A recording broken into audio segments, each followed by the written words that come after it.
Hey guys, what's up? It's Nick, Nubosaurus Rex, whatever you want to call me. Today, we're going to be talking about the Canon EOS R5. We just got a couple more announcements. We know a couple more things about it. Canon's finally leading us into actually telling us what's going on. So let's talk about it. I got my notes pulled up here on my fancy pants broken iPhone. So we know it's going to be named the Canon EOS R5. We've seen some people post some videos of actually getting to see it behind glass, which is awesome. But let's kind of go over the specs list real quick.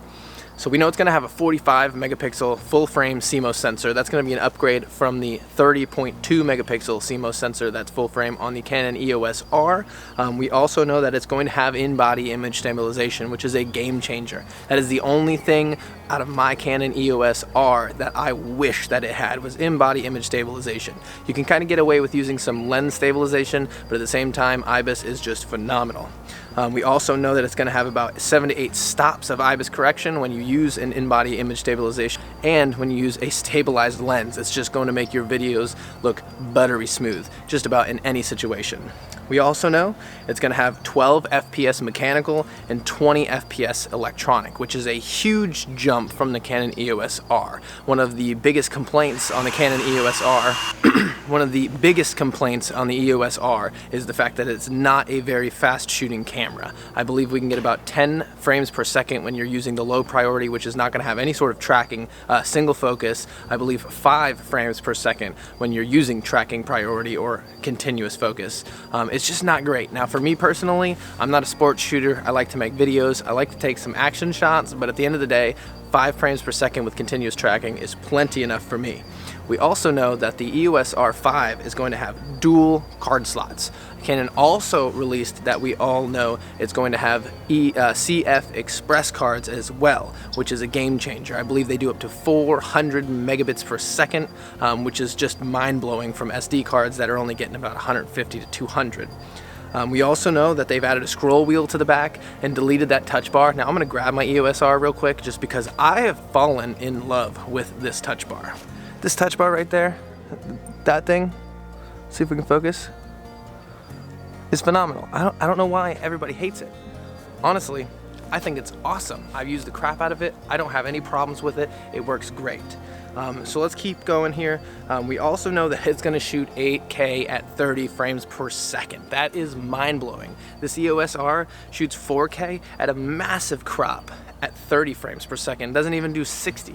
At the end of the day, for me, that's not a deal breaker. I'm a 1080p shooter. Maybe once in a while I'll shoot 4K. The crop's really also not a big deal to me either, just for the fact that I can kind of put a wider lens on there or just kind of move back from my subject a little bit. We also know it's going to do 4K at 120, which is the one thing I wish my EOS R had, was a higher quality 120. It does 720p at 120. Don't get me wrong, it is still a beautiful picture.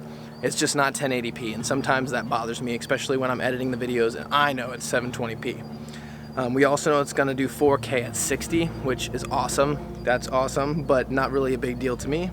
We know it's going to have a new battery. It's supposed to be a higher extended life battery. I believe it's going to be the same shape as the 5D Mark IV, which is awesome. And we also know that it is basically going to be announced or be released in July, which right now it is March 6th, and that's very soon. Now, I've recently acquired this EOS R, and I have absolutely fell in love with it since I've had it. I wish I got one a long time ago. I've been using this M50 for well over a month now. I kind of know the ins and outs of it, but there are some things on this camera that just blow me away compared to it. But the EOS R5 is going to be a game changer. So why don't you comment down below, tell me whether or not you're going to pick up the EOS R5. Personally, I'm going to stick with my R for quite some time.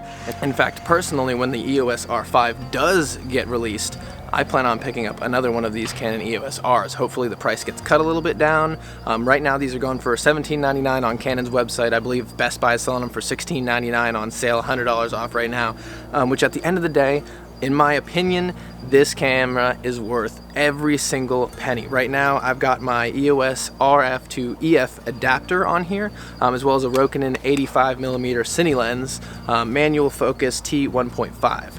Now, like I said, the Canon R5 is going to be a phenomenal camera. Let me know down below if you guys plan on getting that camera, if you plan on upgrading. If you have the Canon EOS R and you do plan on upgrading, comment down below, let me know. Anyways, that's going to be it for today, guys. Let me know down below whether or not you guys are going to be picking up the Canon EOS R5. If you have the Canon R and you plan on upgrading, comment down below as well. I know personally, I'm hoping to pick up another Canon EOS R when the R5 comes out. Maybe the price will drop a little bit. We know it is a little pricey, but in my opinion, it's worth every penny. So as the fade light comes away, that's it for today, guys. I'll see you later.